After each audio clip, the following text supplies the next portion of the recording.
Bismillahirrahmanirrahim. Assalamualaikum warahmatullahi wabarakatuh. Alhamdulillah rabbil alamin. Wa bihi nasta'in ala umuri dunya waddin. Wassalatu wassalamu ala khairil wara fil barri wal bahri ajma'in. Allahumma salli ala sayyidina Muhammadin wa ala ali sayyidina Muhammad fil alamin innaka hamidum majid, amma ba'du. Qala Allah ta'ala fil Qur'anil Karim, a'udzu billahi minasy syaithanir rajim. Bismillahirrahmanirrahim. Syahrul Ramadhanal ladzi unzila fihi al-Qur'an hudan lin-nasi wa bayyinatin minal huda wal furqan faman syahida minkum asy-syahra falyasumhu. Shadaqallahul azim wa nahnu ala dzalika minasy syahidin. Amma ba'du. Puji syukur kita haturkan kehadirat Allah yang Maha Luhur, Maha Sabur dan Maha Syakur atas limpahan semua karunia nikmat yang diberikannya kepada kita dari sejak kita tiada hingga hari ini kita ada di masjid yang mulia. Kita selalu tidak pernah lepas dari nikmat-nikmatnya yang tanpa jeda, tanpa penghalang, dan terus kita rasakan. Mudah-mudahan kita semua selalu bergerak, berupaya untuk menjadi hamba-hamba Allah yang bersyukur kepadanya. Amin ya rabbal alamin. Salawat dan salam semoga Allah selalu curahkan. Yang mencurahkan salawat itu Allah, bukan kita. Makanya semoga salawat dan salam itu semoga Allah selalu curahkan, bukan kita curahkan. Kalau kita paling panjatkan. Semoga salawat dan salam semoga selalu Allah curahkan atau curah limpahkan atau kucurkan kepada junjungan alam kekasih agung Nabiullah Mustafa, Nabi akhir zaman, pemungkas para nabi dan utusan, Nabi Muhammad sallallahu alaihi wasallam. Amin ya rabbal alamin. Mudah-mudahan kita semuanya juga termasuk orang-orang yang selalu berusaha meniti jalan-jalan kebaikan yang telah dirintisnya, yang telah dibukanya dan telah dibentangkan oleh beliau hingga akhir zaman. Amin ya rabbal alamin. Bapak Ibu semuanya, sebelum saya lanjutkan bahasan kita pada pagi hari ini, izinkan saya membaca puisi terlebih dahulu. Jarang-jarang saya baca puisi, baru kali ini saya tampil baca puisi. Sore-sore pergi ke sawah. Mantap. Saya ulangi. Sore-sore pergi ke sawah. Nyari belut dapat belalang. Nyarinya belut dapatnya belalang. Sore-sore pergi ke sawah, nyari belut dapat belalang. Puji syukur alhamdulillah kita berada di bulan Ramadan. Nyambung gak Pak antara sampiran dan isi? Nyambung ya? Nyambung ya? Boleh dikutip, diulangi lagi. Sore-sore pergi ke sawah, nyari belut dapat belalang. Puji syukur alhamdulillah jumpa lagi di bulan Ramadan. Nah, belum selesai. Dari sawah segera mandi. Kegiatan lain sudah menanti. Legakan jiwa, bersihkan hati. Puasa untuk memperbaiki diri. Nyambung ya? Nyambung. Ulangi lagi, takut mau dikutip, mau direkam soalnya. Dari sawah segera mandi, kegiatan lain sudah menanti. Legakan jiwa, bersihkan hati, puasa untuk memperbaiki diri. Satu lagi, harus ganjil 3 kali. Makan nasi sambil ngopi. Cocok gak? Ya tapi nggak sekarang ya. Makan nasi sambil ngopi. Jangan lupa makan nasi. Udah makan nasi ya tadi. Makan nasi sambil ngopi. Jangan lupa makan sayur. Jangan lupa makan sayur Pak, biar pencernaannya baik. Ulangi lagi. Makan nasi sambil ngopi, jangan lupa makan sayur. Berpuasa jangan minta dihormati, jalani puasa karena bersyukur. Ini tema kita. Berpuasa jangan minta dihormati, jalani puasa karena bersyukur. Contoh ya, makan nasi sambil ngopi, jangan lupa makan sayur. Berpuasa jangan minta dihormati, jalani puasa karena bersyukur. Cocok. Akhirnya selamat menunaikan ibadah Ramadan. Semoga amal kebajikan kita diterima. Amin ya rabbal alamin. Baik Bapak Ibu semuanya, alhamdulillah pada pagi hari ini kita bisa kembali bersama-sama berada di tempat ini, dan saya perhatikan alhamdulillah Masjid Al-Haram semakin makmur, semakin ramai, dan kegiatannya semakin positif. Semoga terus ditingkatkan, yang kurang-kurangnya dihilangkan, yang baik-baiknya terus ditingkatkan agar semakin membawa kebaikan dan kemaslahatan untuk sebanyak-banyaknya umat. Amin ya rabbal alamin. Bapak Ibu semuanya, tadi moderator Kang Yandi sudah menyampaikan bahwa tema kita pada hari ini adalah mencapai puasa syukur. Saya yakin banyak tema tentang puasa yang sudah disampaikan oleh para penceramah atau oleh para khotib di berbagai kesempatan dan di berbagai waktu dan tempat-tempat yang berbeda. Tentang tema puasa sangat banyak. Dan mungkin sebagian dari yang saya sampaikan juga ada yang sudah disampaikan oleh beberapa orang yang lain, baik di sini maupun tempat yang lain. Tapi kalaupun ada yang sama, semoga tidak bosan. Kalaupun ada berbeda, semoga ini jadi masukan untuk khususnya diri saya pribadi dan buat kita semuanya. Tadi Kang Yandi sudah menyampaikan bahwa tema kita adalah mencapai puasa syukur. Barangkali kita perlu mengajukan pertanyaan. Hari ini kita berpuasa pada hari ke-11. Sudah masuk 10 hari yang kedua, fase kedua. Berarti bulan fase istighfar, fase ampunan. Nah, kalau boleh kita review sebentar 10 hari yang lalu.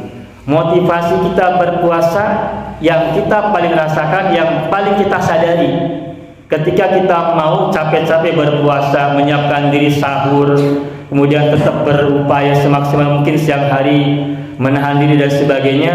Apa motivasi kita yang paling kuat sehingga kita mau dan senang hati berpuasa? Biasanya khotib kan menyampaikan ayat, ya ayyuhalladzina amanu kutiba alaikumusiyam kama kutiba alal ladzina min qablikum la'allakum tattaqun. Kenapa kita berpuasa? Karena Allah sudah mencatat kewajiban ini untuk kita semuanya, sebagaimana dulu Dia juga sudah menetapkan kewajiban saum siang untuk orang-orang terdahulu. Jadi kenapa kita puasa? Yang paling bisa kita jawab pertama kali adalah karena puasa perintah Allah, kewajiban, dan perintahnya bukan sekedar secara lisan, secara simbolik lisan, tetapi bahkan kutiba, dicatat. Dan kalau peraturan sudah dicatat, diundang-undangkan, ditulis, berarti perintahnya kuat. Berbeda dengan perintah puasa dan juga zakat. Aqimus shalah wa atuz zakat. Dirikanlah salat, tunaikan zakat. Tidak diungkapkan, dicatat atas kalian kewajiban salat dan zakat, tidak. Tapi untuk puasa, kewajibannya dicatat, kutiba, dituliskan. Berarti perintahnya kuat. Maka motivasi kita ketika kita siap, ketika kita berpuasa atau saum adalah karena kita diperintahkan oleh Allah, sehingga puasa adalah kewajiban atas kita semuanya. Nah, lalu kalau kita menjalankan puasa karena kewajiban, salah atau benar? Benar apa betul? Nah, betul dan benar. Tidak ada yang salah. Betul sekali, karena kita diperintahkan oleh Allah dan kita punya kewajiban. Kita harus menjalankannya semampu kita dan terus berusaha memperbaikinya sekuat kita. Tidak salah. Tetapi kemudian mari kita renungkan, dari sekian hidup yang sudah kita rasakan dan kita jalani sejak kita mungkin masih tiada, masih dikandung oleh dalam rahim ibunda kita sampai hari ini, berapa banyak nikmat yang sudah kita berikan, yang sudah kita terima Allah berikan kepada kita, dan kita tidak memandangnya sebagai sesuatu yang luar biasa untuk diri kita, sehingga semua kewajiban yang ditimpakan kepada kita, bagaimana kita lihat perspektifnya bukan karena perintah, tetapi karena sebagai penghambaan.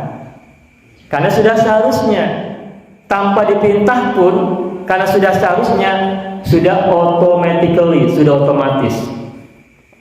Dan dalam sebuah ungkapan riwayat, Sayyidina Ali pernah menyampaikan bahwa manusia itu ada 3 golongan ketika beribadah. Yang pertama adalah ibadatut tujar, ibadahnya para pedagang, yang ketika beribadah apapun jenis ibadahnya, tujuannya adalah berburu pahala. Maka di mana-mana kita dengar orang ketika bercerita tentang puasa, tentang sholat, tentang ngaji, tentang thalabul ilmi dan sebagainya, tentang sedekah, tentang zakat dan lain-lainnya, maka yang terus dikeluarkan dari mulut para penceramah adalah pahalanya besar, adalah ganjarannya nanti di surga sekian. Terus itu disampaikan, dan kita melihat itu adalah sebagai peluang buat kita untuk menambah pundi-pundi pahala kita nanti di akhirat. Dan ketika kita beribadah untuk mengumpulkan pundi-pundi tabungan kita di akhirat, investasi, berarti kita sebagai seorang pedagang dalam beribadah. Apakah salah kalau kita beribadah sebagai seorang pedagang kepada Allah? Tidak salah, karena Allah pun menyampaikan banyak di ayat Al-Quran tentang banyak pahala yang diberikan kepada umat beriman yang menjalankan semua kegiatan ibadah peribadahan kepadanya. Innallaha ashtara minal mu'minina, sesungguhnya Allah membeli dari orang-orang yang beriman. Terus di sana, dan banyak ayat yang bercerita tentang pahala-pahala untuk siapapun yang menjalani ketaatan dan penghambaan serta ibadah. Itu yang pertama, ibadahnya orang-orang yang berbisnis atau pedagang, yang diungkap sebagai ibadatut tujar. Yang kedua, ada golongan yang lain, yakni ibadatul ubad atau ibadatul ibad, ibadahnya para budak, ibadahnya para hamba sahaya yang beribadah menghamba kepada Allah, melakukan seluruh kegiatan ibadah dia karena takut dengan ancaman, takut dengan murka Allah, dan ujungnya nanti takut nerakanya. Ketika kita melaksanakan puasa, kenapa? Karena kalau tidak nanti dapat siksa. Kenapa kita melaksanakan sholat? Karena kalau tidak kita nanti dapat azab. Kenapa kita menjalankan kegiatan semua kebaikan A dan B dan seterusnya? Karena kalau tidak, maka kita nanti masuk neraka dan seterusnya. Nah, kata Sayyidina Ali, ketika kita beribadah menghamba kepada Allah karena motivasinya takut siksa, takut neraka, takut azab, takut murka dan sebagainya, berarti itu adalah ibadahnya para budak belian yang beribadah karena takut tuannya akan menyiksa dirinya kalau dia tidak menjalankan kewajiban yang telah diperintahkan kepadanya. Apakah salah kalau kita beribadah seperti pada budak belian? Tidak salah, karena walaupun banyak mengingatkan kepada kita tentang api neraka, tentang murkanya dan sebagainya. Dua-duanya benar.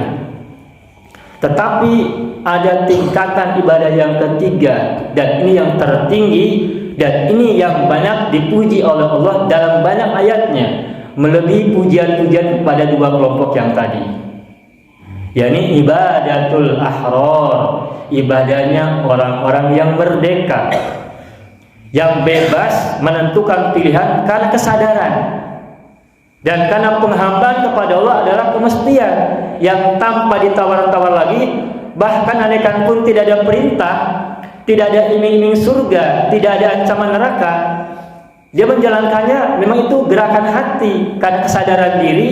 Dia itu sudah perintah ilahi yang tidak bisa tidak, dia tetap akan menjalani.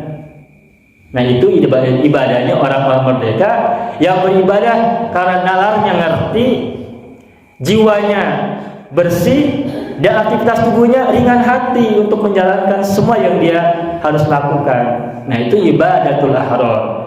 Dan ibadahnya orang-orang yang merdeka ini, ibadatul ahrar, ini sangat sedikit orang-orang yang bisa melakukannya. Tongboroni kurang anu sakieu kaayanana. Bahkan para nabi dan utusan pun masih berjuang untuk menjadi kelompok ini. Sebagai contoh misalnya Nabi Daud, saya sering kutip kalimat redaksi riwayat tentang beliau. Beliau seorang nabi, seorang raja yang punya kemampuan di luar nalar kita, umat manusia biasa. Dan beliau juga memiliki banyak penghambaan kepada Allah yang juga luar biasa. Tetapi dengan semua kegiatan penghambaan yang sudah beliau lakukan, beliau merasa belum berbuat apa-apa untuk Tuhannya.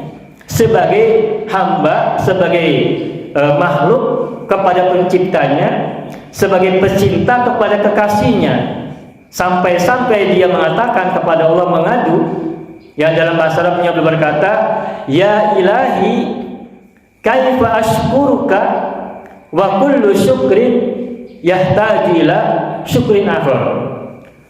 Duhai Tuhanku, bagaimana aku bisa mensyukurimu, sedangkan setiap syukur mesti diikuti oleh ungkapan-ungkapan syukur yang lain.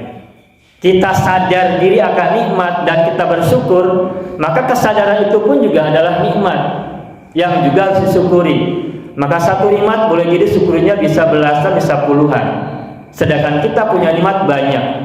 Maka seperti yang Nabi Daud tadi sampaikan, bagaimana mungkin kita bisa menyukuri nikmat-nikmat Allah, sedangkan setiap syukur pun harus disyukuri lagi.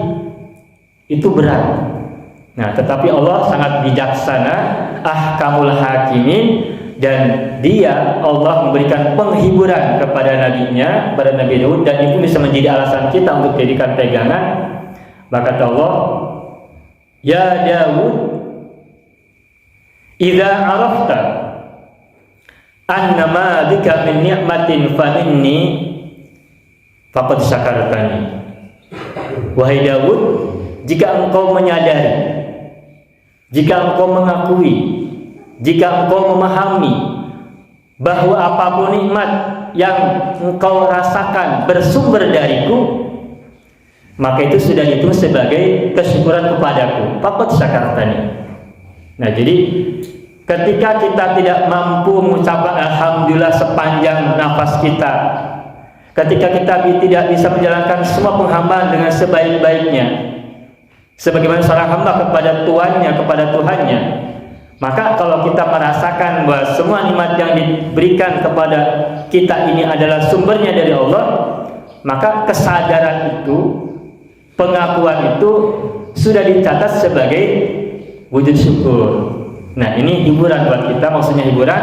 Ya, jadi kita punya harapan banyak meskipun kita tidak bisa bersyukur sebagaimana seharusnya, tetapi asal kita punya pencerahan jiwa, kesadaran diri, kebersihan hati untuk bisa menerima syukur ini, maka itu sudah menjadi ekspresi syukur kita kepada Allah Azza wa Jalla. Nah, sekarang kembali kepada puasa. Nah, puasa ini kita sudah jalankan puluhan tahun. Yang sudah usianya 70 tahun. Yang di sini usianya baru 30 tahun, mungkin sudah berpuasa belasan tahun.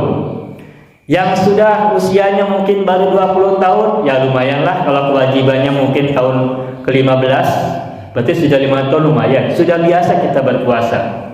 Tapi puasa kita ini apakah masih dalam fase sebagai orang pedagang, ataukah puasanya lebih parah dari itu, puasanya para budak belian? Meskipun kita menempatkan diri pada posisi dua-duanya tidak salah, tetapi dua posisi itu kan beda karakter dan beda kualitas. Antara budak sahaya dengan pedagang, lebih tinggi mana? Pedagang. Dia bisa berbisnis, bisa berpikir, punya kehendak bebas, tapi yang dia pikirkan keuntungan. Dan maksud sekarang apa, Pak De? Cuan ya. Cuan. Ada lagi Mas ya. Ya gitu. Zaman sekarang orang kalau berbuat sesuatu pikirannya cuan dan cuan. Nah, ketika kita beribadah puasa pun hari ini kita lakukan, sudah puluhan tahun berpuasa, mikirnya di kesempatan yang kita punya adalah cuan dan cuan, berarti kita masih berada pada fase kedua, yakni sebagai pebisnis dalam beribadah. Dan Allah sangat bijaksana. Kalau kita ingin dapat investasi dan pahala, ganjaran dan sebagainya, silakan lakukan berbagai macam kebaikan dan Allah akan siapkan apa yang kita harapkan. Mudah-mudahan kita diterima amal ibadahnya. Tetapi kalau kita ingin meningkat dari ibadahnya budak belian, meningkat menjadi ibadahnya para pebisnis, lalu meningkat lagi pada ibadahnya orang-orang merdeka al-ahrar, maka ini tingkatannya lebih tinggi lagi. Meskipun berat, bahkan para nabi pun berat, tetapi ini bagian dari tangga yang bisa kita upayakan untuk dilakukan, naik ke puncak gunung. Dan Allah tegaskan, wa qalilun min ibadiyas syakur, dan sedikit saja dari hamba-hambaku yang pandai bersyukur. Nah, karena bersyukur itu sangat sedikit, maka wajar hanya sedikit orang pula yang mampu menjalankan ibadah puasa dengan rasa kesyukuran. Nah, tetapi meskipun ini sedikit, agar kita termotivasi, saya ingin sampaikan sebagai Rasulullah yang juga ini sering saya sampaikan di beberapa kesempatan dan merangka memotivasi diri saya pribadi dan siapapun yang mengambil manfaatnya, bahwa Rasulullah itu pernah bersabda. Tapi sebelum disampaikan hadisnya, saya ingin tanya dulu kepada Bapak Ibu. Kalau kita tidak sedang bulan Ramadan, lantas kita berpuasa, bandingkan dengan kita tidak berpuasa, lebih tinggi mana derajatnya orang berpuasa sunat dengan orang yang tidak berpuasa? Berpuasa ya? Makanya kan ada puasa banyak yang sunat. Entah puasa Senin Kamisnya, entah puasa Ayyamul Bid 13, 14, 15 Hijriah dan sebagainya, serta puasa-puasa momentum yang lainnya. Puasa sunat banyak, puasa nafilah banyak. Dorongan kita, dorongan dari Kanjeng Nabi agar kita banyak melaksanakan puasa sunat itu banyak, dorongan-dorongan untuk kita. Targetnya banyak. Berarti puasa bukan hanya dianjurkan, tetapi memang peringkatnya lebih besar daripada makan. Makan kalah derajat oleh puasa. Artinya puasa lebih tinggi derajatnya daripada makan. Tetapi Rasulullah menegaskan ada makan yang lebih tinggi derajatnya daripada puasa. Kapan makan lebih tinggi derajatnya daripada puasa? Ini yang harus kita perhatikan. Dan ini tujuan kita membicarakan pada kesempatan kali ini. Rasul bersabda, rubba ta'imin syakirin a'dhamu darajatan min shaimin sabirin. Ini mungkin jarang diungkap oleh para ustadz, para penceramah. Tetapi dalam rangka meningkatkan kualitas puasa kita, ini perlu disampaikan agar kita bergerak tidak hanya dari ibadahnya para budak kuliah, tapi juga menaik kepada ibadahnya pedagang pebisnis dan akhirnya menjadi pedagangnya jadi ibadahnya orang-orang merdeka. Nah, kata Kanjeng Nabi, rubba ta'imin syakirin a'dhamu darajatan min shaimin sabirin. Banyak orang yang makan ta'im. Ta'im kebalikan dari shaim, dari kata ta'am. Rubba ta'imin, banyak orang yang makan, syakirin, yang bersyukur dengan makannya. Dia dapat rezeki, disyukuri. Dia dapat berbagai macam nikmat, bisa menelan, bisa memasukkan makanan ke mulutnya, bisa mengunyahnya, bisa menggigitnya, bisa menelannya, bisa masuk ke dalam perutnya dengan sehat, keluar juga dengan sehat. Makan dan dia makannya bersyukur. Itu kata Rasulullah, a'dhamu darajatan, lebih besar, lebih agung derajatnya min shaimin sabirin, daripada orang yang berpuasa dan sabar.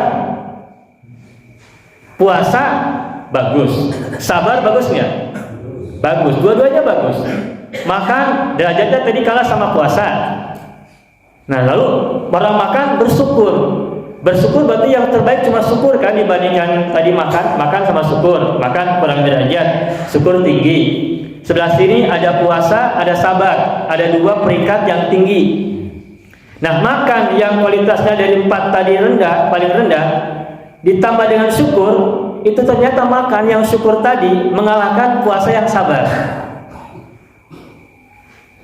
Orang yang makan tapi bersyukur dengan rezeki yang dia terima dari Allah, itu lebih tinggi berat derajatnya daripada orang yang berpuasa sekalipun bersabar dalam puasanya.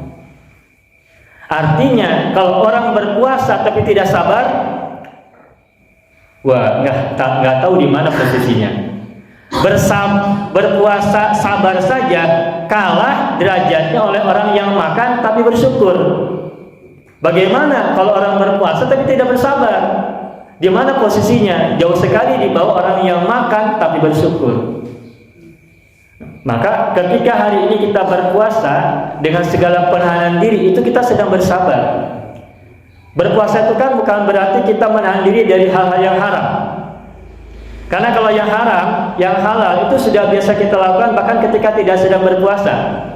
Tapi berpuasa itu justru menahan diri dari yang halal-halal. Makan, minum semula halal tidak? Halal.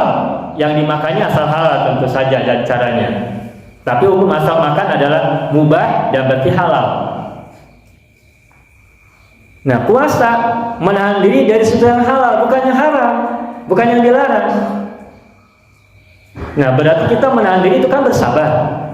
Dan kita tidak marah sula, tidak kecewa, tidak resah, tidak macam-macam pikiran-pikiran buruk misalnya, itu berarti puasa kita sedang sabar. Tetapi kalau puasa kita ditingkatkan dari sabar dengan syukur, maka derajatnya jauh lebih tinggi daripada yang tadi sebelah kanan, yakni yang makan bersyukur. Karena puasa saja lebih tinggi derajatnya daripada makan.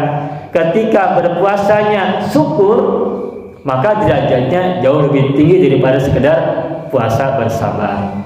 Maka kenapa kita tegaskan bahwa puasa syukur itu mesti menjadi salah satu capaian yang harus kita dapatkan pada Ramadan, khususnya Ramadan kali ini dan berikutnya. Karena kualitas puasa syukur itu di atas derajat puasa orang yang bersabar. Dan jika kita sudah melewati puasa sabar lalu melewati puasa syukur, meskipun sedikit orang yang menjalankan ini, yang mencapai derajat ini, tetapi kita semua bisa mencobanya untuk dilakukan. Itu konsepnya. Nah sekarang prakteknya bagaimana kita bisa menerapkan syukur dalam puasa. Nah maka dalam kesempatan kali ini saya ingin sampaikan bahwa ketika kita sudah punya konsep yang sama, bahwa kita ingin meningkatkan derajat puasa kita dari puasanya orang-orang yang bersabar menjadi puasanya orang-orang bersyukur, shaimun syakir, orang berpuasa yang bersyukur, maka yang tidak kalah penting adalah bagaimana penerapan konsep puasa syukur menjadi cara pandang kita, cara kita berpikir, cara kita menghayati, dan juga cara kita berpuasa. Nah, yang saya pahami, bagaimana agar puasa kita bisa masuk ke dalam derajatnya puasa orang-orang bersyukur, maka yang kita harus perbaiki dari awal adalah konsep berpikirnya. Apa konsep berpikirnya? Konsep pertama adalah kita tidak lagi menempatkan puasa semata-mata sebagai sebuah kewajiban perintah, sebagaimana budak menerima perintah dari tuannya. Tetapi kita mesti menjadikan puasa sebagai sebuah konsep bahwa ini adalah kemestian penghambaan kita sebagai seorang hamba kepada Tuhan, kepada Allah, dan ini sebagai wujud syukur kita kepadanya. Puluhan tahun kita sudah hidup, punya gigi yang sehat, punya hidung yang sehat, punya mata yang sehat, punya kesemua yang sehat, dan itu kita jarang bersyukur. Dan kesyukuran atas nikmat itulah kita jadikannya sebagai puasa kita pada Ramadan ataupun pada kesempatan yang lain. Itu konsep yang pertama. Yang keduanya, ketika kita berpuasa, yang tidak boleh kita lupakan adalah kita juga gunakan untuk memperbaiki kualitas diri. Dulu beberapa Ramadan yang kemarin itu kita di tengah-tengah kita masih banyak terjadi kontroversi antara membahas orang-orang atau sekelompok orang yang membuka warung nasi di jalanan pada saat siang hari. Diskusi kita pernah ramai kan di media sosial membahas ini orang tidak hormati orang berpuasa, warung-warung banyak yang buka, ada banyak orang yang di jalanan ngelepus atau mungkin makan minum dan sebagainya. Kita terusik, kok orang ini tidak menghormati bulan suci, bulan Ramadan, tidak menghormati saya sedang berpuasa, tidak menghormati orang-orang sekeliling yang juga sedang berpuasa. Kita seolah ketika itu sibuk memperhatikan orang lain yang tidak berpuasa, yang sebagian di antara mereka sedang mencari nafkah dan sebagainya. Kita lupa untuk masuk ke dalam diri sendiri untuk memperbaiki kualitas puasa kita. Tapi itu tahun yang lalu. Tapi kalau sekarang saya tidak mendengar lagi ada kontroversi, polemik, kontroversi tentang warung-warung berbuka ya. Kenapa? Itu kesyukuran buat kita. Berarti kita sudah mulai mencoba untuk merenungkan diri sendiri, tidak fokus pada yang lain. Maksudnya gini, bukan berarti mereka itu benar, tetapi lebih kita gunakan untuk diri sendiri agar kita puasanya introspeksi, agar kita lebih memperbaiki diri ketimbang memperhatikan orang-orang lain. Dan jika konsep berpikir ini sama mereka miliki, mereka juga nanti akan sama dengan yang kita pikirkan hari ini atau pagi hari ini. Maka oleh karena itu, ketika kita hari ini tidak lagi memperhatikan bagaimana orang kepada kita ketika kita sedang berpuasa, dan kita fokus memperbaiki kualitas puasa diri sendiri, itu ekspresi yang sangat nyata bahwa kita sedang bergerak menuju puasa kesyukuran. Karena begini, orang-orang yang di luar yang tidak berpuasa itu boleh jadi ada banyak alasan. Selain mungkin ada sebagian yang mungkin kena halangan, yang membuat mereka tidak boleh berpuasa, atau juga mungkin ada yang sedang musafir, atau juga mungkin sedang ada alasan-alasan yang lain yang masih dibenarkan dan dia sendiri yang tahu. Selain juga ada yang melaksanakan kemaksiatan, tetapi kita husnudzon bahwa sebagian dari orang-orang yang kita lihat tidak berpuasa itu sebagiannya adalah orang-orang yang menjalankannya sesuai dengan fikih yang mereka pahami, yang kita mungkin belum paham, atau kita tidak tahu bagaimana kondisi mereka. Sehingga ketika ada warung yang buka, kemudian ada orang yang masuk ke situ membeli makanan, kita husnudzon mungkin yang beli makanan itu sebagian ada musafir, atau beli makanan untuk orang di rumah yang sedang sakit, atau ada orang yang tidak sedang berpuasa mencari makanan susah dan ada di situ dia beli. Banyak pikiran lah, banyak hal yang positif. Yaitu kita tidak pedulikan mereka untuk perbaikan diri kita, tapi kita pada diri sendiri. Bagaimana agar kualitas puasa syukur kita lebih fokus kepada diri sendiri, agar kita lebih memperbaiki bagaimana kualitas kita. Itu yang kedua. Yang ketiganya, agar kita meningkat kepada derajat puasa syukur, maka kita mesti menjalankan puasa ini dengan lapang dada dan senang hati. Itulah sebabnya ketika awal Ramadan, para ustadz, para penceramah banyak menyampaikan hadis tentang kabar gembira, disampaikan tentang datangnya bulan Ramadan. Ya, gitu ya. Barang siapa menyampaikan kabar gembira tentang datangnya bulan Ramadan, maka mendapatkan sekian itu kan ya, ada ya. Nah, itu juga bagian dari motivasi, bagian dari target. Nah, kenapa? Karena kita harus senang. Seperti yang kemarin disampaikan Ustaz Kahfi, bahwa hal-hal sepele berupa kesenangan kita, kebahagiaan kita dengan adanya bulan Ramadan, itu wujud syukur kita. Dan ketika kita bersyukur dengan kebaikan-kebaikan yang ada di depan kita, itu bagian upaya untuk kita meningkatkan kualitas syukur kita sepanjang hidup yang kita punya. Ketika kita sedang sakit, kita mungkin lebih banyak memperhatikan sabar, tapi kita mungkin kurang memperhatikan syukur. Ada nggak di antara kita ketika sedang sakit banyaknya bicara alhamdulillah, banyaknya mungkin innalillahi, atau banyaknya mungkin juga merintih dan sebagainya dan sebagainya. Tetapi bagaimana agar ketika kita sedang merasakan satu sakit itu kita bersyukur banyak? Ini pasti sulit. Kita sedang sakit tetapi kita tidak boleh merintih. Bahkan kita bukan hanya harus bersabar dalam sakit kita, tapi kita harus bersyukur dengan sakit yang kita punya, yang kita rasakan, yang kita jalani.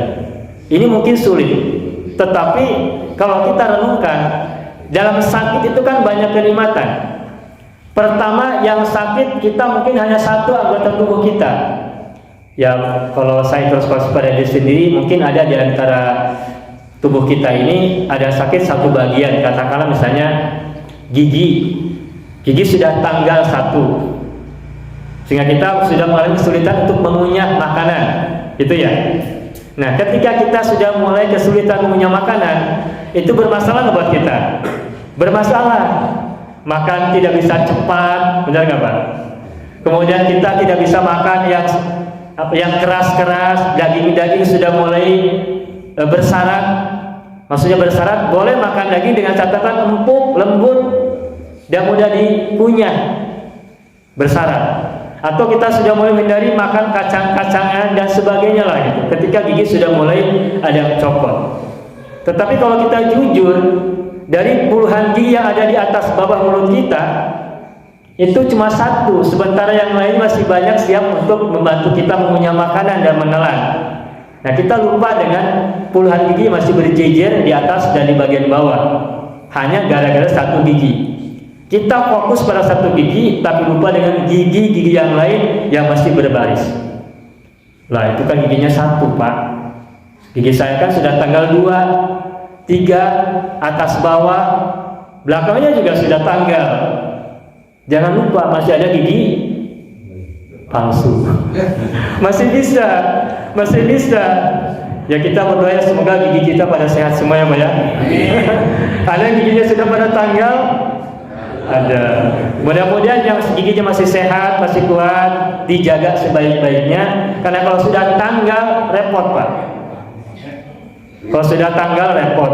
Dan tetapi dalam kondisi repot kita tetap masih bisa merasakan nikmat yang kita masih tetap punya. Dan ketika kita hari ini berpuasa juga, puasa kita inginnya dijadikan sebagai ekspresi syukur kita. Karena sepanjang tahun 11 bulan kita banyak makannya ketimbang banyak puasanya. Kita banyak mengambil apa yang Allah berikan kepada kita untuk diri kita ketimbang menahan.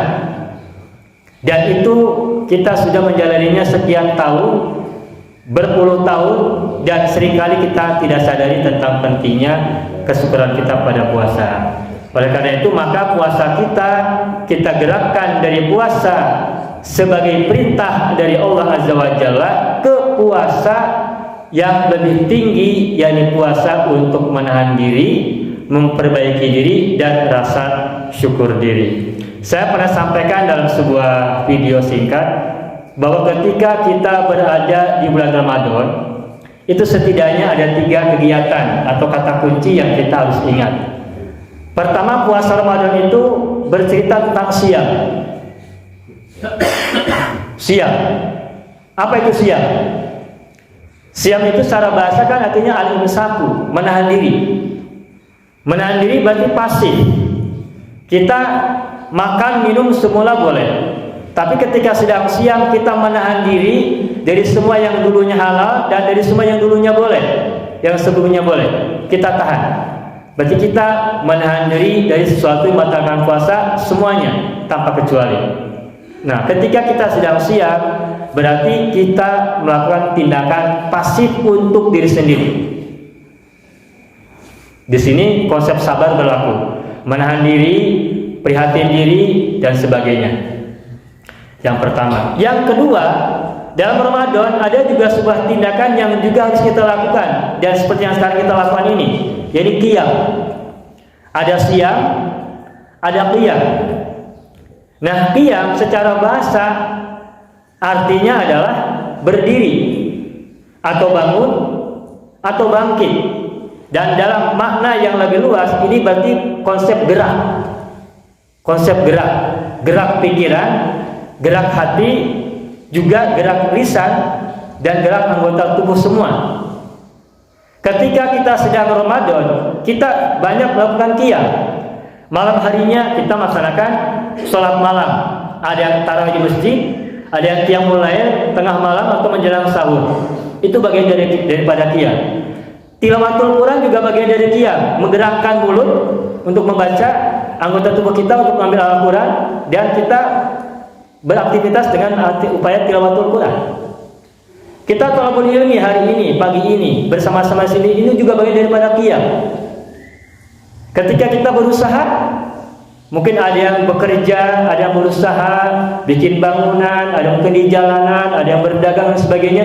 Itu bagian daripada qiyam, qiyam Ramadan. Ramadan dalam hadis-hadis yang saya baca itu tentang qiyam, bukan hanya bicara qiyamul lail, tetapi qiyamu Ramadan. Sebagaimana siang itu idofahnya siamu Ramadan, bukan siamu nahar, bukan berpuasa pada siang hari, tapi siamu Ramadan, berarti menahan diri selama bulan Ramadan. Kemudian ketika diungkap kata qiyam, idofahnya juga qiyam Ramadan, bukan qiyamul lail Ramadan.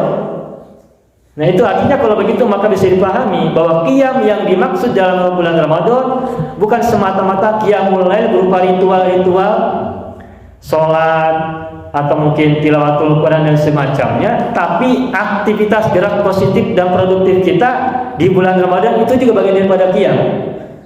Maka qiyam adalah juga, maka Ramadan juga adalah bulan produktivitas. Tidak semata-mata kita hanya, mohon maaf, ada di rumah terus, misalkan kita tidur terus dan sebagainya, tapi kita tetap bisa berusaha bekerja semaksimal mungkin sebagaimana kita di luar bulan puasa, dan tidak ada bedanya.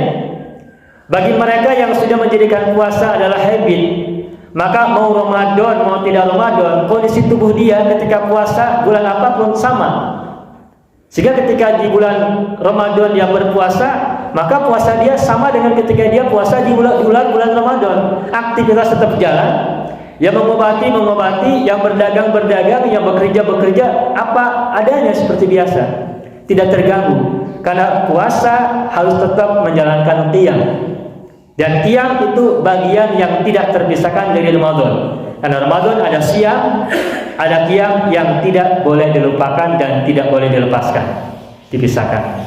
Dan yang ketiga yang tidak boleh kita tinggalkan dan juga harus menjadi fokus kita pada setiap Ramadan dan kapanpun adalah it'am, memberi makan. Kalau siang adalah untuk menahan diri, pasif. Kalau qiyam adalah menggerakkan anggota diri kita, baik yang non fisik maupun yang fisik, agar bisa beraktivitas dan tetap bisa produktif, maka it'am adalah mengeluarkan kebaikan kita untuk orang lain, yang simbolisasinya dengan memberi makan kepada orang lain, terutama yang sedang berpuasa. Maka Rasulullah banyak mentarghib, memotivasi agar kita memberi makan kepada orang yang berpuasa, dan disediakan banyak pahala di situ bagi mereka yang mau beri makan kepada orang yang shaim. Nah, dalam satu ekspresi kita sehari-hari di sini, alhamdulillah setiap hari ada acara buka bersama, takjil bersama, tepatnya di masjid ataupun dimanapun. Ini bagian dari ekspresi it'am, memberi makan. Karena mungkin tidak semua orang bisa beri makan kepada banyak orang setiap hari, maka ketika kita patungan setiap RT berapa kelompok, masing-masing kebagian, setiap orang yang kebagian jadwal itu merasakan bagaimana agar rezekinya bisa dirasakan oleh orang yang sedang berpuasa, dimakan. Karena ini bagian daripada it'am, dan itu adalah batas minimum dengan kita bersama-sama. Tetapi ketika kita di rumah memberi makan anak istri kita, atau mungkin istri melayani suami dan anak-anaknya untuk menyiapkan makanan, itu kan bagian daripada it'am. Maka ketika kita bulan Ramadan, it'am ini juga menjadi gaya hidup kita. Kita berbuat di rumah tangga, menjalankan kehidupan rumah tangga bukan sebagai sebuah kewajiban, di mana laki-laki mungkin banyak menuntut dari istrinya, atau sebaliknya istri menuntut banyak dari suaminya. Tapi dua-duanya harus saling mubadalah, saling masing-masing bergerak menjalankan aktivitas rumah tangga bareng-bareng. Mengepel tidak harus pekerjaan perempuan, mencuci piring bukan harus menjadi pekerjaan perempuan, tapi siapapun yang punya kesempatan untuk mencuci piring, mengepel kalau dia sempat, laki dan perempuan silakan juga. Tidak harus memberikan kewajiban si A tugasnya ini, si B tugasnya ini. Kalau memang mampu, semuanya bisa lakukan. Siapa yang punya waktu, yang punya kesempatan. Kenapa? Itu adalah ekspresi syukur dalam rumah tangga. Ya, kalau banyak orang yang sekarang sudah mulai menjalankan kehidupan dalam rumah tangga, tidak lagi subordinasi antara suami dan istri atas bawah, tapi sejajar. Dua-duanya sama-sama membangun hidup rumah tangga, dan dua-duanya tidak ada atasan, tidak ada bawahan. Bahkan tidak ada manajer, tidak ada orang yang di-manage. Dua-duanya sama sejajar dan dua-duanya sama-sama berjalan. Siapa yang punya kesempatan menjalankan ini, semuanya bisa apapun. Apalagi sekarang sudah banyak istri yang juga mencari nafkah sendiri. Dulu suami menanggung semua kebutuhan rumah tangga. Zaman sekarang suami istri dua-duanya bekerja. Karena dua-duanya sama bekerja, maka peran kewajibannya juga mesti seimbang. Sehingga tidak ada lagi subordinasi atas bawah antara istri dan suami di rumah tangga, termasuk dalam pekerjaan. Dan ketika istri dan suami menjalankan semua kegiatan rumah tangganya, apalagi bulan Ramadan sekarang dengan konsep kesyukuran, maka kalau kita sebagai seorang pedagang dalam ibadah, itu pahalanya pasti lebih tinggi daripada kita menjalankan rumah tangga karena kewajiban. Nah, maka dalam rangka meningkatkan kesyukuran kita dalam hidup-hidup kita, maka aktivitas hidup kita di kesemua bidang yang kita punya, yang kita jalankan, itu konsep syukur mesti menjadi salah satu yang harus kita perhatikan dan juga kita terapkan. Dan yang tadi yang terakhir, in'am, memberi makan itu bukan hanya in'am dalam artian secara fisik kita memberikan makan, tapi juga secara fisik bisa berupa bagaimana kita bisa berikan peluang kepada orang lain untuk mendapatkan peluang rezeki-rezekinya. Karena in'am itu arti literalnya memberi makan, tetapi kalau kita beri peluang kepada orang lain agar dapatkan rezeki yang juga tidak kalah banyaknya, itu tentu akan lebih besar maknanya ketimbang hitam satu butir kurma. Tetapi Rasulullah sangat berikan penghiburan buat kita semuanya, ungkapan yang ini bisa jadi acuan buat kita semuanya. Beliau bersabda, lihat tapi ahadukum wajhahu minan nari walau bisyikki tamratin. Hendaknya setiap kalian, atau hendaknya kalian, kata Rasulullah, memelihara wajahnya, melindungi wajahnya dari api neraka meskipun dengan sebutir kurma. Rasul menggunakan diksi kurma. Kenapa Rasul menggunakan diksi kurma? Karena di tanah Arab pada masa itu yang ada adalah kurma. Nah, kalau di sini tidak ada kurma tidak masalah, meskipun sebenarnya banyak. Tetapi meskipun banyak bukan berarti kita semuanya harus bersedekah kurma. Karena di sini banyak kulineri. Ada bala-bala, ada gehu, ada roti, ada kue, ada pilus dan sebagainya. Itu pun kalau kita gambarkan analoginya dengan kurma, maka kita bisa bersedekah melindungi wajah kita dari neraka itu dengan apapun yang bisa kita keluarkan. Dan ketika sebutir kurma, sebutir bala-bala, sebutir gehu bisa menyelamatkan kita, itu artinya kita bisa punya kesempatan menjalankan aktivitas kesyukuran in'am kita sebanyak-banyaknya dan seluas-luasnya. Itu saja, pas jam 6 waktu kita sudah sampai, dan semoga apa yang tadi kita sampaikan intinya cuma satu, mengajak diri saya pribadi dan juga untuk kita semuanya, mari kita tingkatkan ketakwaan kita menjalankan ibadah puasa di bulan Ramadan ini, dari puasa al-ibad, puasa budak belian karena takut ancaman, dan juga menaik menjadi puasa pebisnis yang mengharapkan pahala, terus berburu pahala sampai kita meninggal dunia nanti. Kemudian kita naik lagi menjadi peringkat ketiga, ibadahnya atau puasanya orang-orang yang merdeka. Dan wujud yang paling nyata untuk meningkatkan kualitas puasa sebagai puasanya orang yang ahrar, merdeka, adalah menjadikan puasa sebagai ekspresi syukur kita kepada Allah yang telah memberi kita kesempatan hidup dengan segala suka dan dukanya di dalam dunia ini. Mudah-mudahan kita semuanya selalu sehat, selalu kuat, selalu semangat. Semoga kita selamat di dunia dan akhirat. Amin ya rabbal alamin. Mudah-mudahan bermanfaat khususnya buat diri saya pribadi dan umumnya buat kita semuanya. Semoga Allah mencatatkan ini semua sebagai amal soleh kita dalam rangka siam kita di bulan Ramadan, dalam rangka qiyam kita di bulan Ramadan, dan juga berikutnya semoga kita bisa terus melakukan kegiatan-kegiatan it'am kepada orang-orang di sekitar kita. Amin ya rabbal alamin. Hatur nuhun anu kapihatur, hapunten anu kasuhun. Nada agung cukup lumur, nada jembar pangampura. Assalamualaikum warahmatullahi wabarakatuh. Alhamdulillah, materi dari Pak Ustaz yang disampaikan, dan mungkin saya akan memberikan satu kesempatan kepada Pak Jamal untuk bertanya. Oh, Pak Jamal aja, tapi nanti kita tinggi. Langganan BRW. Menyimak betul.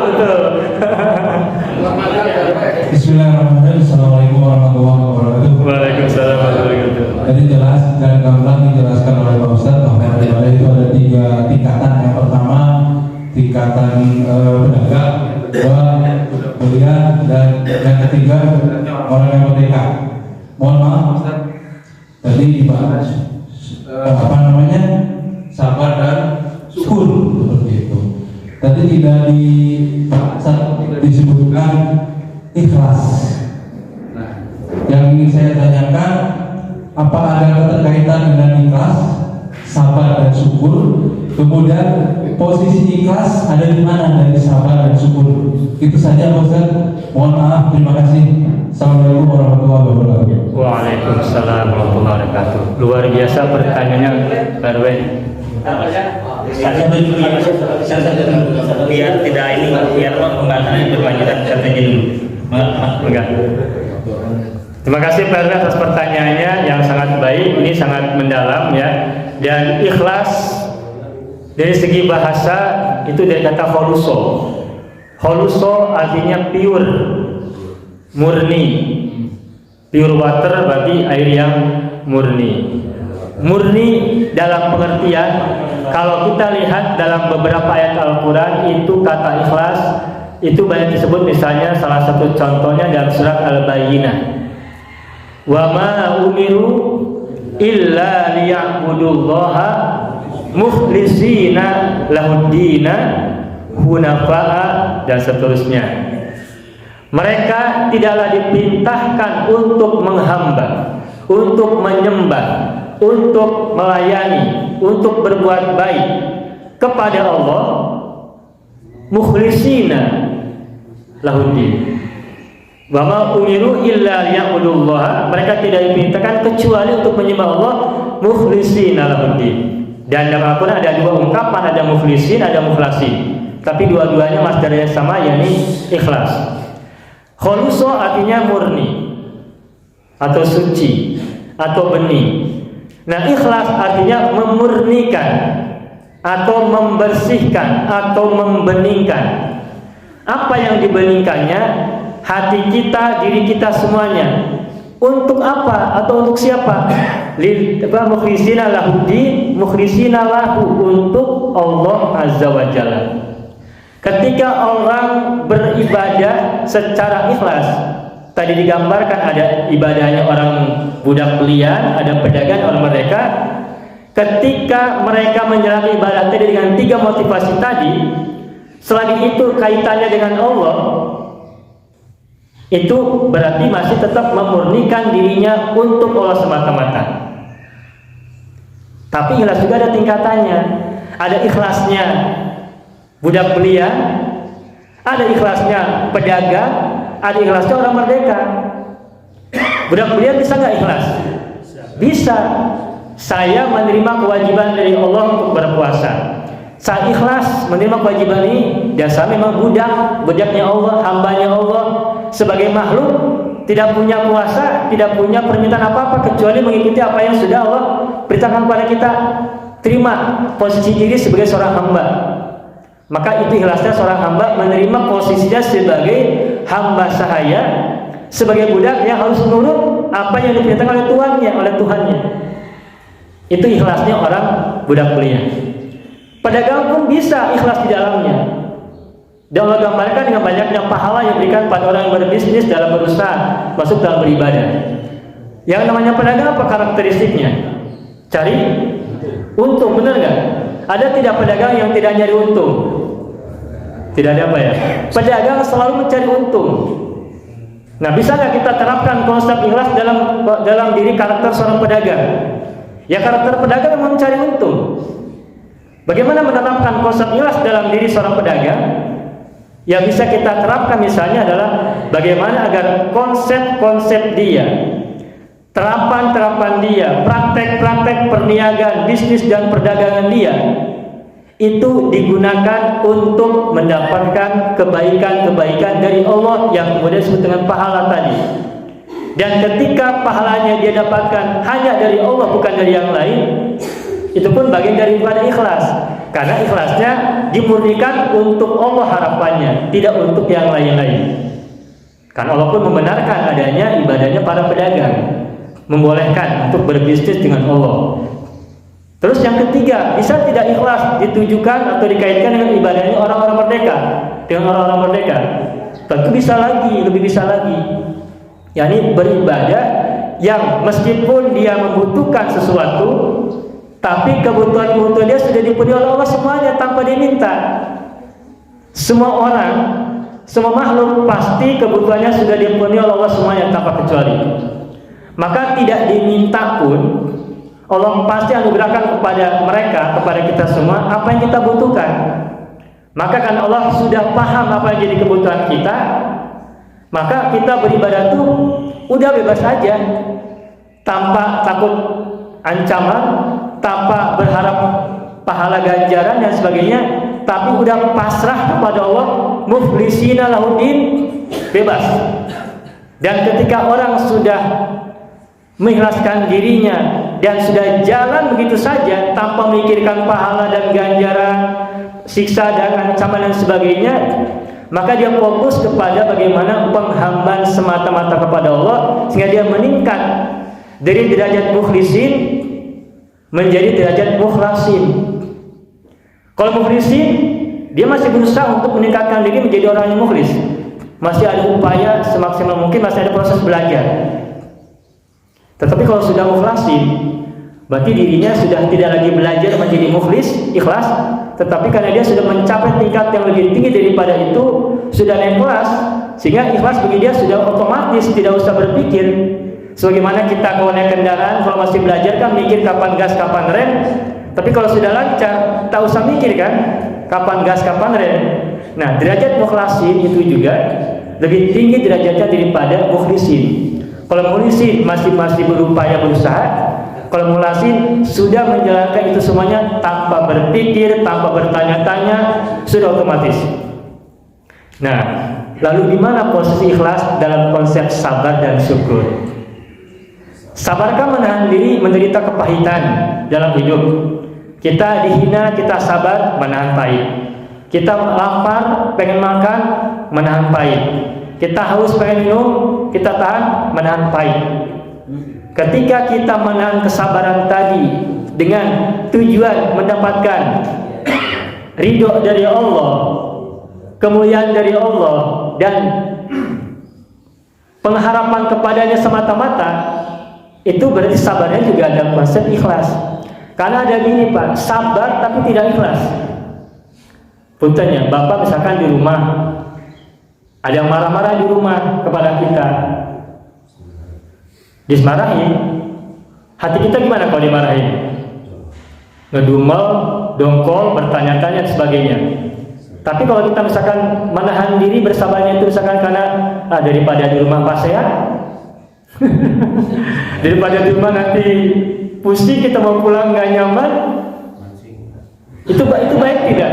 Baik, tetapi kan masih ada pikiran daripada nanti di rumah nggak enak kan gitu ya. Nah, tapi sekarang bagaimana kalau kita tingkatkan keikhlasan kita itu dan bersabar dengan pasrah kepada Allah. Kita tidak lagi merasa dongkol dengan kemarahan yang tercipta di rumah, tapi kita terima aja padanya. Kalau kita salah di rumah dimarahin, wajar. Kita ditegur karena salah, wajar. Kemudian kita di rumah misalkan ada perdebatan, ada pembicaraan sebagainya, wajar. Orang hidup dia punya pendapat, punya hak. Saya punya pendapat, punya hak. Masing-masing punya hak untuk berpendapat, punya kesempatan menyampaikan pendapat masing-masing. Nah, itu kan hak masing-masing orang. Kita suatu saat menyampaikan pendapat dihargai, kita suatu saat mendengarkan pendapat juga harus kita menghargai orang di luar kita. Nah, ketika kita sadar diri dengan peran ini, ikhlas, kita berbantah-bantahan, ikhlas, kita bermesra-mesraan, ikhlas, kita punya masalah di rumah, ikhlas, kita sedang dapat kemudahan di rumah, ikhlas semuanya. Itu sabarnya berarti murni karena Allah semata-mata, bukan karena nggak enak di antara hubungan personal satu sama lain. Begitupun syukur, ketika syukur kita bukan semata-mata agar terlihat seperti lapang dada di tengah orang, tapi betul-betul karena wujud kita ingin agar kesyukuran kita menjadi gaya hidup sebagai jalan hidup kita, maka ikhlas tadi, syukur kita juga ada di dalamnya. Syukur kita juga dalam konsep ikhlas yang menjadi ketulusan. Bagaimana kesabaran kita, kesyukuran kita tetap dikaitkannya dengan Allah Azza wa Jalla, bukan dengan sesuatu atau orang-orang yang lainnya. Sehingga kedekatan atau kemelekatan ikhlas kepada sabar dan syukur, bagaimana agar sabar dan syukur tadi dimurnikan semata-mata untuk taqarruban ilallah, karena kita orang merdeka, kita bebas memilih menjadi orang bersabar, kita juga bebas memilih jadi orang bersyukur dalam konsep ikhlas karena Allah semata-mata, sadar diri posisi kita sebagai makhluk Allah yang harus menghamba kepada Allah semata-mata. Itu para menawi katampi. Ya. Mudah-mudahan siap. Ikhlas. Untuk Mas Hamid, maaf karena waktu kita terbatas, mungkin kalau ada pertanyaan bisa dijawab juga wajar aja tadi. Coba. Kalau kami ada pertanyaan bisa dijawab aja langsung. Oh, mangga. Terbatas karena berikutnya ada sesuatu untuk ibu pengajian. Kita memberi kesempatan, makanya kita untuk acara akhirnya sebelumnya ini untuk berdoa kita enggak. Ya. Bismillahirrahmanirrahim. Ila hadratin Nabi Mustafa Muhammadin sallallahu alaihi wasallam. Allahumma salli ala Sayyidina Muhammadin wa ala ali Sayyidina Muhammad. Ikhwan wa akhwat, marilah kita bersama-sama berdoa kepada Allah Azza wa Jalla. Secara konsep doa kita tujukan untuk diri kita sendiri, untuk orang tua kita baik yang masih hidup maupun yang sudah wafat, untuk pasangan kita, untuk anak keturunan kita, untuk saudara kita, untuk keluarga besar kita, untuk paman bibi kita, untuk uak kita, untuk para guru kita yang mengajari kita sejak kita dalam buayan hingga nanti kita dipanggil oleh Allah Azza wa Jalla. Yang sakit di antara kita semoga menggerakkan kesembuhan, yang sedang sulit di antara kita semoga menggerakkan kemudahan, yang sedang punya masalah di antara kita semoga berikan jalan keluar. Allah berikan kepada kita semua kebaikan untuk kita semuanya, dan kita digerakkan untuk meningkat dari orang-orang yang sabar menjadi orang-orang yang bersyukur, dan kita dianugerahi Allah menjadi orang-orang yang mendapatkan rahmat darinya. Amin ya rabbal alamin. Ala hadini wa kulli niyatin salihatin. Allahumma shalli ala sayyidina Muhammad wa ala ali sayyidina Muhammad. Al-Fatihah. A'udzu billahi minasy syaithanir rajim. Bismillahirrahmanirrahim. Alhamdulillahi rabbil alamin. Ar-Rahmanir Rahim. Maliki yaumiddin. Iyyaka na'budu wa iyyaka nasta'in. Ihdinas siratal mustaqim. صراط الذين أنعمت عليهم غير المغضوب عليهم ولا الضالين. اللهم اغفر لنا ولوالدينا، اللهم ارحمنا واجعلنا من واجعلنا من الفائزين اللهم اجعلنا من المرحومين ولا تجعلنا من المحرومين ربنا آتنا في الدنيا حسنة وفي الآخرة حسنة وقنا عذاب النار السلام عليكم warahmatullahi wabarakatuh. Baik, Bapak Ibu yang dirahmati